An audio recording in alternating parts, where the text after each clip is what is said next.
count it up, count it up, count it up, count it, count it up, count it up, count it up, count it, count it up, count it up, count it up, count it. What's up, guys? It's Nathan Abraham, aka The Buckshow, Bucky here. Thank you for tuning into my podcast. We got a guest here, Avery Miller. Thank you for being on, buddy. What's going on, man? How's it going? Good, how are you? Good. Ready to get into it? Oh yeah, let's do it. So, I wanted to ask you a little bit about the upcoming 2019 election for Canada. Mm-hmm. If you know of any politicians that are running in the election, who do you think is going to win? Is Trudeau going to get re-elected? Give us your thoughts on the upcoming election. Yeah, well, it'll be an interesting one for sure, and it's an important one because, I think the majority of Canadians don't agree with the way Trudeau is running the government, neither do I. We have Andrew Scheer, and he's not bad, so yeah. He's leading the Conservative Party, so I'm hoping that he gets in. I just don't really like the way the Trudeau government spends their money and the useless stuff they invest in when they could be cleaning up streets. Yeah. And, giving veterans the care that they need when they just put them on the back burner, and they just don't do the important stuff first, and they just are pushing a major divide in Canada, and I think it's going to backfire on them in the election for sure. Yeah, I totally agree with him with the useless spending. Like, he's not spending it for the right reasons. Obviously, if you didn't know, the $1,000 that he spent on his kid's playground or something like that. I don't know if it was $1,000, but he spent some sort of money on that. Spending a bunch of money on his private dinners in India, and one of the guests actually at the dinner was on the FBI terrorist list. Yeah, and Trudeau knows that guy very well, and I don't understand it. And I'm hoping that things can turn around. He's making some changes because he knows that it's coming up fast, and then his approval rating isn't very good, and he's shifted his cabinet around recently. Yeah. And I believe they went to some retreat to kind of shift the way their administration is working. So I'll be interested to see how it's going to work from then, to see if they actually do any legit changes or if it's just going to be all talk again.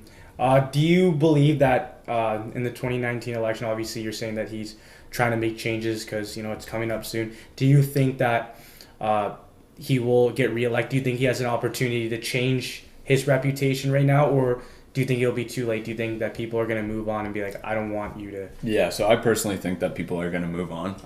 I think that if he has a chance, it's a slim chance. Even I've talked to many hardcore liberals that have been liberals their whole life, and they are sick of him, and they don't even want him to finish out the rest of this term. So I feel like that's pretty solid across Canada too. You always have your liberals and your socialists and everything that will always vote for them no matter what, because they don't like conservatives. Yeah.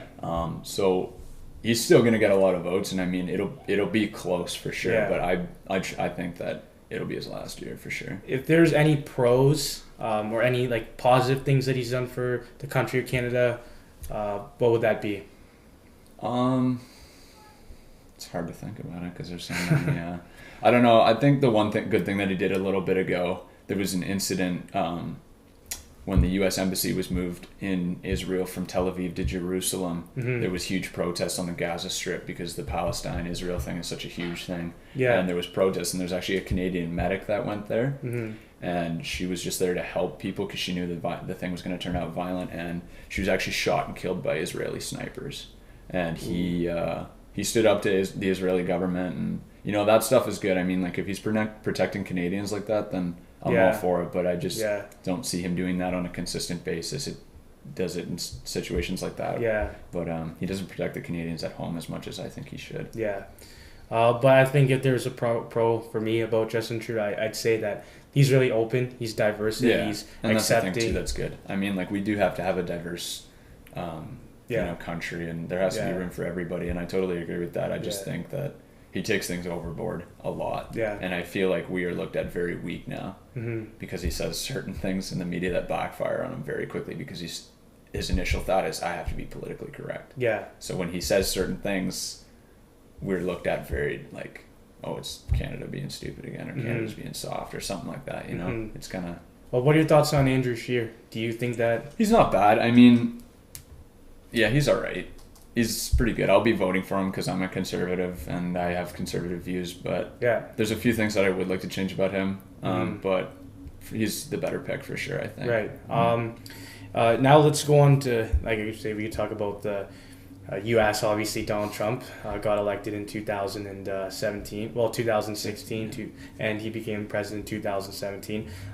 Do you think that he will get reelected in the upcoming election? Yeah, so there's actually a huge election coming up this fall. So it's the midterm election. I follow American politics more closely than I follow Canadians, just because right now it's kind of pretty up in the air, and it's entertaining to watch at points. So the midterm election for like the Congress and the Senate and all that is happening, and it's a super, super critical one for Trump, especially because if he wants to keep passing, his agenda of like America first or like whatever, then he needs his congressmen and like Republican in the Senate and the Congress, because even most of the Republicans are paid by outside groups to stifle his agenda. There's many different groups like Media Matters, which is owned by George Soros and others people.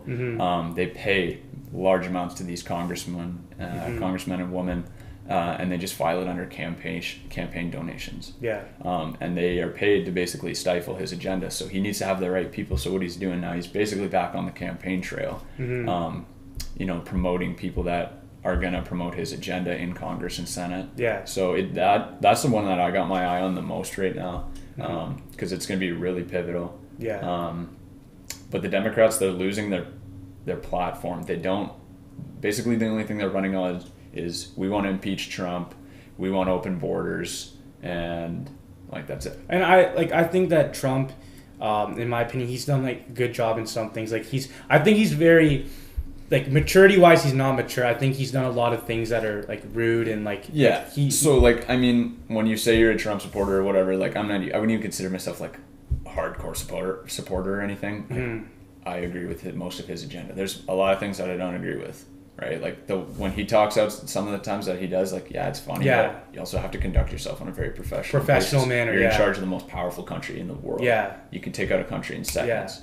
So when he does certain things like that, certain tweets, I look at him like, it's not really necessary. But like, I like his agenda. I focus on his accomplishments more than stuff like that. Right, like he has done an insane amount. Right, like cut taxes, got out of the Iran nuclear deal. He's created more jobs, creating an insane amount of jobs. The economy is like the best it's ever been. Black unemployment, Hispanic unemployment, youth unemployment are all at an all-time low. Like everything is booming right now in the States. They're making a lot of money. And he's a business kind of, like he's a and that's the thing man, too, right? So. And that's something that America needed, because right now they're at 4.1% GDP, which is huge. Because before, when Obama left office, he was 1.4.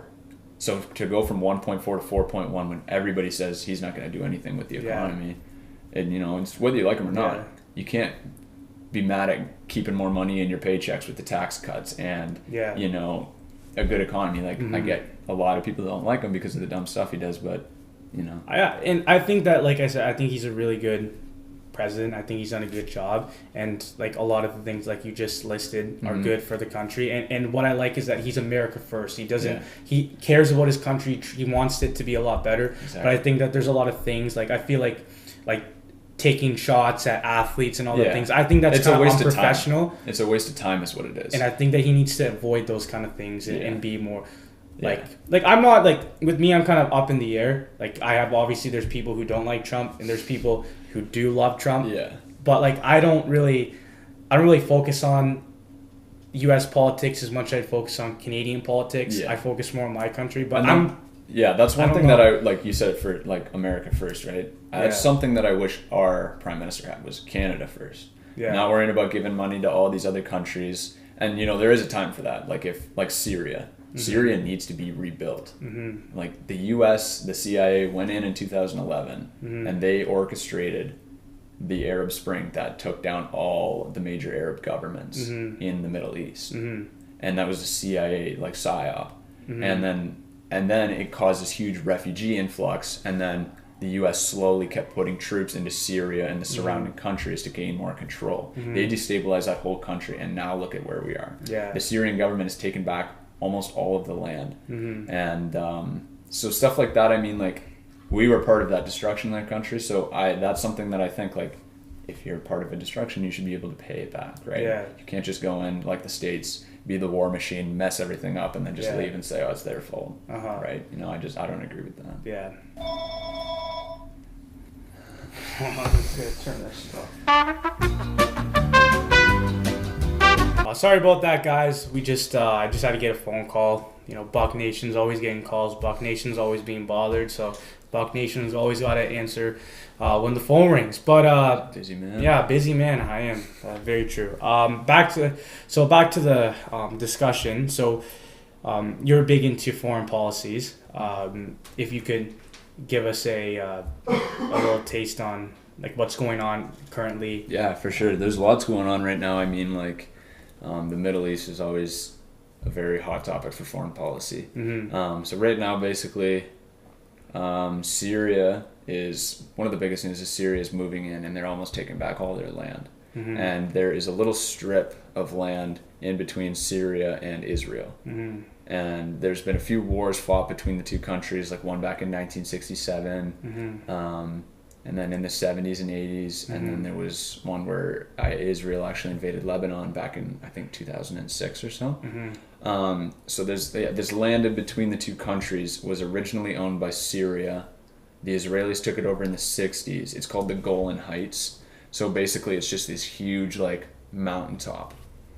So the Israelis take it over because they say, oh, the Syrians can use it as an advantage because they're on the hill and they can bomb us and without any defense. Mm-hmm. So they took it over.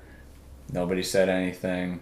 And then, but now what's happening is all these rebel fighters and ISIS fighters and everything are being pushed back, and the government just keeps going and going and winning after winning. Mm-hmm. And it's going to be very interesting once they hit the Golan Heights, because they might try to retake that from Israel. Mm-hmm. And if they do, it could generate like a World War III.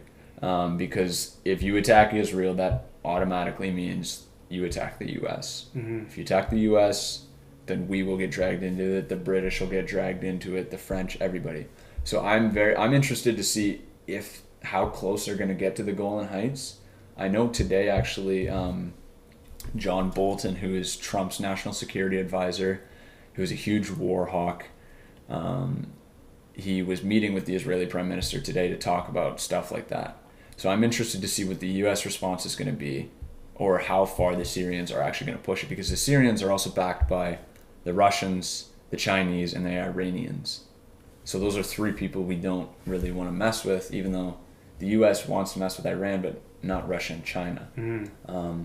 So I'm interested to see how that's going to go. Yeah. Because, and Putin, he's been very open about what really goes on in Syria. He has gone on state media and said, the Americans are the ones arming these terrorist groups. Terrorists, yeah. And that's a proven fact, right? Mm-hmm. Like you can look. Oh. And all these groups that, whether it's Obama, Bush, or Trump, or whoever, they'll say it's a rebel group. Mm-hmm.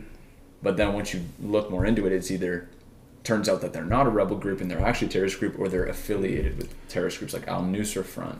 The Obama administration said it was a rebel group. It turns out not even a year later, no, it's one of the strongest terrorist groups in Syria. I wanted to ask you, and like this is something that's really been bothering me.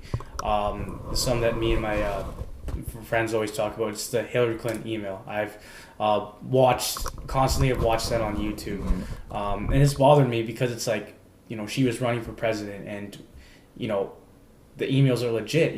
If you see the video, you see I don't know if it's like the lawyer or the judge or something like that. He's got her back to the wall. Yeah, so that was Jim Comey.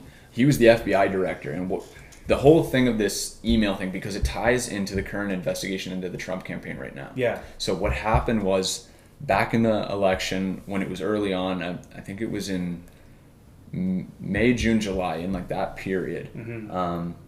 The one weekend, it was the DNC convention for the Democrats, and the first day they basically came out and said, the emails are hacked, Trump and Russia did it. Right off the bat. Like no one of course had they're investigated, had no one had looked into it at all yet. And they said, no, it's Trump and Russia. The Russians hacked us. Yeah.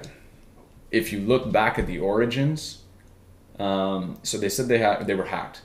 So you have to see the server to find out who hacked it. You can find out everything from just the server. Mm-hmm. The DNC refused to let the FBI even look at the server. Mm-hmm. There was FBI top officials in the DNC office asking for this server. They had subpoenas for everything, and the DNC kicked them out. Mm-hmm. They said, no, get out. We're not letting you see the server. We're letting a company called CrowdStrike look at it.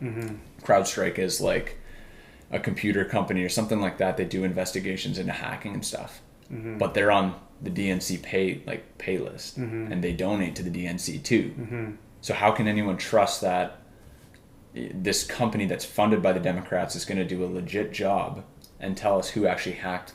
Right, like it just doesn't make sense. Yeah. So that happened, but there was actually a guy who worked for the DNC named Seth Rich, and a lot of people have heard. I don't know if a lot of people have heard this story or not. It's pretty well known, like in the States, and that if you follow this kind of stuff.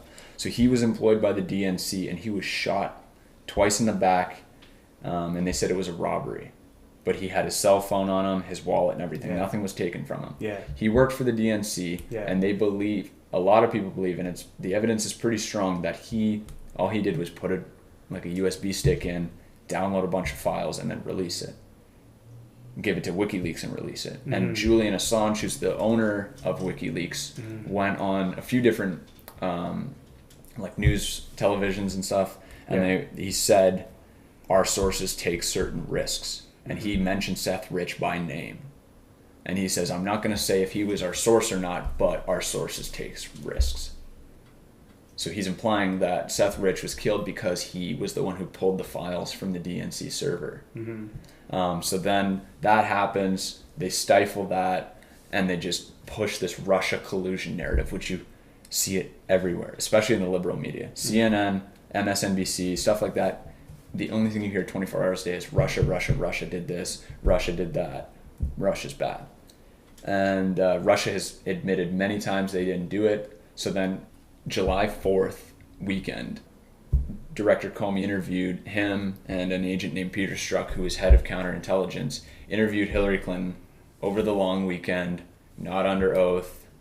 There were no FBI lawyers or anything there. They nonchalantly did it. They didn't take any notes. They didn't have recordings. It was just super sketchy. And then they just said, she broke all these laws, but we couldn't find intent, so we're not going to charge her. But she broke the Espionage Act. She committed treason, basically. Yeah. And it was known that she was keeping classified information on a laptop that was sitting in her basement. Yeah.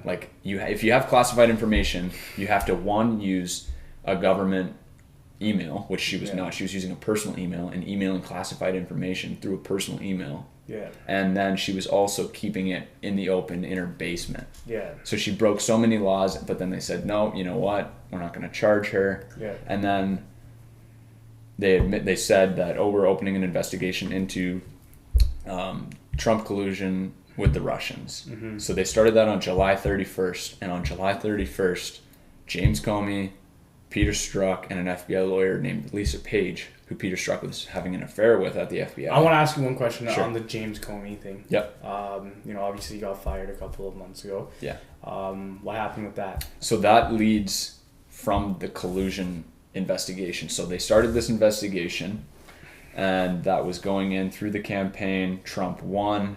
FBI Director Comey stays in, and he worked for Trump for a while, up until about May 2017, and then Trump fired him. So what happened, and then that got added on to the investigation. They said it was obstruction of justice. So what happened was Trump fired him because he didn't charge Hillary Clinton, even though he knew all the laws she broke. He was incompetent, and he wouldn't go out and say that Trump wasn't the subject of the investigation, because he's not. They're looking at his campaign, they're not looking at him specifically. They think that some people in the lower levels might have colluded with Russians, which collusion, if you look at it, isn't even a crime. If you want to charge someone, it's conspiracy, like conspiracy to commit treason against the United States, something like that. So they start this investigation. Comey gets fired in May, and then what happens is Robert Mueller is appointed he was appointed the special prosecutor for this case. So a special counsel gets different rules than a regular lawyer conducting a investigation. He can charge people in all of the United States. He can charge people internationally. He can do a lot more, and he gets more government funding. So he's been in charge of the investigation since right after Comey got fired. Trump knew that if he fired Comey, that someone else would take it over. So there goes the obstruction case. Because what they're saying is he fired Comey so that the investigation would end, which is proven. Obviously it didn't end because it's still going on. in August 2018. But the interesting thing is actually the day before Robert Mueller was appointed, he had a meeting with Trump for the new FBI director position. And he was with a man named Rod Rosenstein, who is the deputy director of the Department of Justice.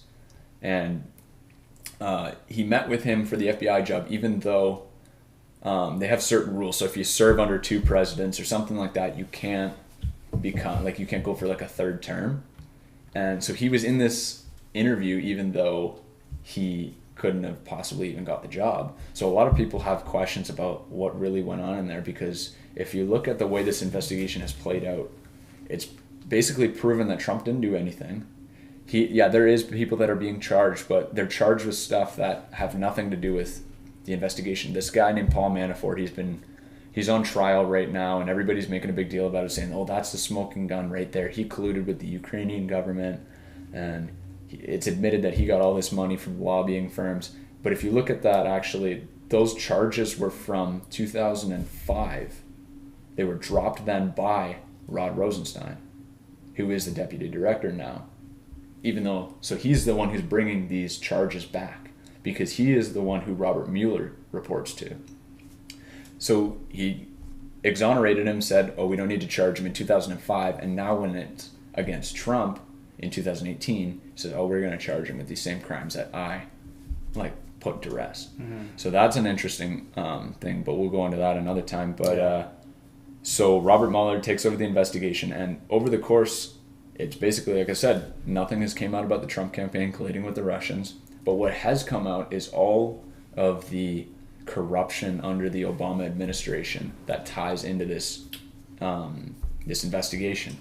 So there's a thing in the States called FISA, and FISA, it stands for Foreign Intelligence Surveillance Apparatus, and that is, you have to it was put in after 9/11 to spy on civilians of the United States that might have connections to terrorist groups.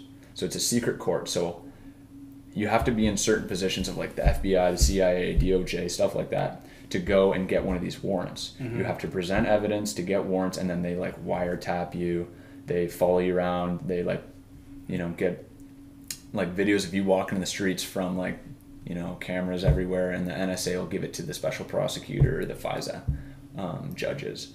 And they used what's called the dossier, the Trump-Russia dossier, which was made by an ex-former British spy. And it's this whole list of things that says, oh, Trump's in bed with the Russians, blah, blah, blah. Made all these crazy claims. And when he testified to the British government, they asked him, is it true? And he says, I don't know. It could be. It's 50-50. It's raw intelligence. It's I don't know. And that dossier was actually paid for by the DNC and the Hillary Clinton campaign to get dirt on Trump, to discredit him. And they used a law firm or a political opposition firm called Fusion GPS. And there was a lady there named Nellie Orr, and she was in charge of this investigation, getting dirt on Trump campaign. And she actually has a husband who was in the DOJ. He was the number 4 at the DOJ, named Bruce Orr. And he was in charge of narcotics. And she gave him pieces of the dossier. And even though he had nothing to do with the Russia investigation, he was then handing it to the FBI and the CIA. When he has nothing to do with that investigation, he was doing it through secret, and he was funneling it through the DOJ. Mm-hmm. And all this is coming out right now. Trump was talking about this guy by name the other day.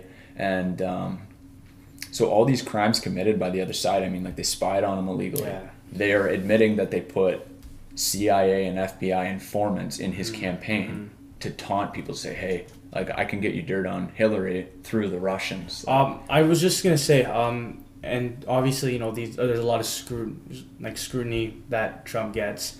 Do you think, in your personal opinion, that Trump can turn this around and make America great like it used to be? How much faith do you have in Trump? If you could sum it up. I have a decent amount of faith. I think the things that he needs to do is he needs to charge and indict the people who have committed major corruption, whether it's in his administration, the Obama administration, or anybody. Yeah. It comes mainly from the Obama administration with everybody in the CIA trying to spy on him and do all this illegal stuff, which anybody can look up.